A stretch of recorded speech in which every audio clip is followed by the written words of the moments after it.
Hello viewers, आप सभी का हमारे यूट्यूब चैनल में बहुत बहुत स्वागत है। आज शुरुआत करेंगे एक दिग्गज कंपनी सन फार्मा के शेयर के साथ में, जहां आपने देखा होगा कि नेट प्रॉफिट लगभग 27% चढ़ता हुआ दिखाई दिया और 6 महीने में इसका नेट प्रॉफिट यदि देखेंगे तो 22% का रिटर्न भी इसके द्वारा दिया गया है। यहाँ पर सन फार्मा जैसी बड़ी कंपनी की जब बात की जाती है तो यहाँ एक्सपेक्टेशन बहुत अच्छा माना जा सकता है। और अगर सालाना नेट प्रॉफिट की बात करें तो यहाँ पे 27% और ऑपरेशनल रेवेन्यू की बात करें तो लगभग 10.5% के करीब आपको देखने को मिला है। यहाँ सालाना ग्रोथ भी करें तो 3% की आपको मार्जिन देखने को मिलता है, जहाँ पर इस कंपनी का काफ़ी अच्छा मुनाफा दिखाई दे रहा है। वहीं एथर एनर्जी समेत इन 5 माइक्रो कैप शेयरों के अंतर्गत भी अच्छा खासा मोटा मुनाफा देखने को मिला और एथर एनर्जी में 170% की तेजी भी देखने को मिली। यहाँ इम्पोर्टेंट अपडेट इसलिए है क्योंकि आजकल इतने मार्केट में दबाव होने के बावजूद भी मार्केट थोड़ा बहुत रिकवरी करते हुए नजर आ रहा है। यहाँ पर HFCL, एथर एनर्जी, बेस्पोर्ट कारपोरेशन, आदित्य इन्फोसिस और जेमिंडा प्रोजेक्ट जैसे कंपनियों ने 70 से 100% तक का रिटर्न दिया है और अभी वर्तमान में कहें तो 170 तक का रिटर्न देता हुआ नजर आए हैं। तो अगली न्यूज के ऊपर यदि हम ध्यान दें तो एमटा टेक्नोलॉजी के द्वारा Q1 का रिजल्ट दिया गया है और लगभग 364% का इसके द्वारा मुनाफा दर्ज करता हुआ नजर आया है, जिसके कारण 5% का अपर सर्किट इस कंपनी के साथ देखने को मिला था और आगे भी इसके ऊपर जाने के अनुमान लगाए जा रहे हैं। यहाँ सालाना रेवेन्यू की बात करें तो 130% से बढ़कर 360% देखा गया है, जो वित्त वर्ष की अपेक्षा 156.600 करोड़ रुपए दिखाई दे रहा था। यहाँ पर आपको देखने की जरूरत है कि क्वार्टर यह काफी अच्छा परफॉर्म करते हुए नजर आ रहा है। इस न्यूज के साथ ही लगातार इस कंपनी के जो टारगेट हैं वो अपग्रेडेड किए गए हैं और भविष्य में भी इसके 15 से 20% के रिटर्न देने के अनुमान लगाए जा रहे हैं। यहाँ पर कंपनी अच्छी है, आप चाहो तो इस कंपनी के साथ जा सकते हो।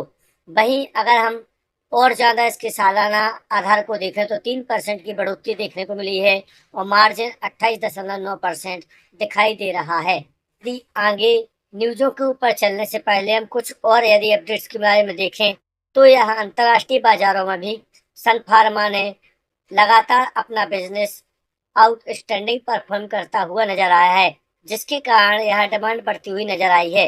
वहीं मारुति सुजुकी की पहली तिमाही के नतीजों में बिक्री ने बनाया नया रिकॉर्ड। बढ़ती लागत से प्रॉफिट लेकिन कम होता हुआ नजर आया है। यहाँ पर मारुति सुजुकी के द्वारा राजस्व में वृद्धि तो देखने को मिली है, लेकिन नेट मार्जिन में यहाँ पर गिरावट दर्ज होते हुए नजर आई है। अगर हम नेट प्रॉफिट की बात करें तो यह गिरावट लगभग 11% दिखाई दे रही है। वहीं राजस्व की बात करें तो लगभग 36% की बढ़ोतरी भी देखने को मिली है और कारों के महंगे होने के कारण इस प्रकार का हमें दबाव बढ़ते हुए नजर आ रहा है और भविष्य में भी इसके ऊपर जाने के अनुमान लगाए जा रहे हैं। वहीं डेविस लैब ने भी अपना Q1 का रिजल्ट दे दिया है और प्रॉफिट लगभग 66% दर्ज की है, जो लगातार बढ़ रहे शेयर प्राइस के हिसाब से काफी अच्छा है। यहाँ पर एक और अनुमान लगाया जा रहा है कि लगभग राजस्व 28% जो बढ़ा है, अभी वो और अधिक बढ़ने का अनुमान लगाया जा रहा है, जिससे यदि कुल आय में जो 24% की वृद्धि दिखाई दे रही है, इन खर्च की तुलना में आय कहीं अधिक दर्ज की है, जिसके कारण इसकी लाभप्रदता मजबूत होती हुई नजर आ रही है। इन न्यूज की ओर चलते हैं, जहां FII के द्वारा लगातार खरीदारी की जा रही है और small cap company 8.50 crore share खरीदे गए हैं। इसका भाव 12 रुपए से बढ़कर 26 रुपए पहुंचता हुआ दिखाई दे रहा है।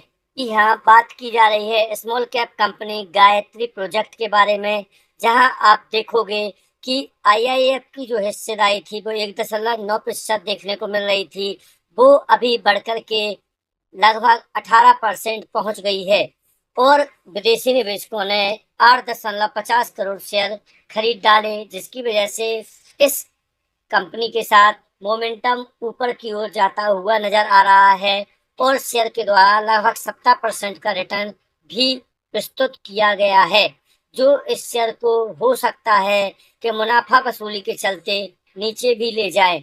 वहीं एचडीएफसी बैंक, इंडस टावर और सुप्रीम इंडस्ट्रीज जैसी कंपनियों ने मजबूत दावेदारी के कारण शेयर मार्केट में अपने टारगेटों को अपग्रेड करते हुए नजर आए हैं।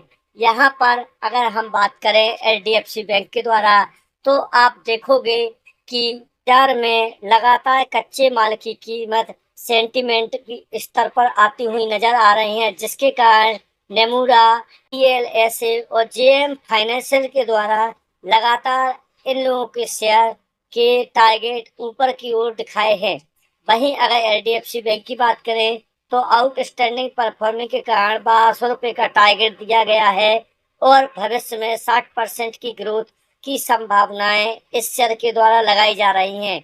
वहीं अगर हम दूसरी ओर देखने जाएं, तो सालाना पोर्टफोलियो भी लगभग 19% चढ़ता हुआ नजर आया है। इंडस टावर की बात करें तो 505 रुपये का इसका टारगेट दिया गया है और मौजूदा वक्त में इसके 28.6% ऊपर जाने का अनुमान लगाया जा रहा है। इसके अलावा यदि हम सुप्रीम इंडस्ट्रीज की बात करें, तो इसका टारगेट 4000 रुपये का दिया गया है और यह तीनों कंपनियों के लिए बहुत ही ज़्यादा अच्छा है।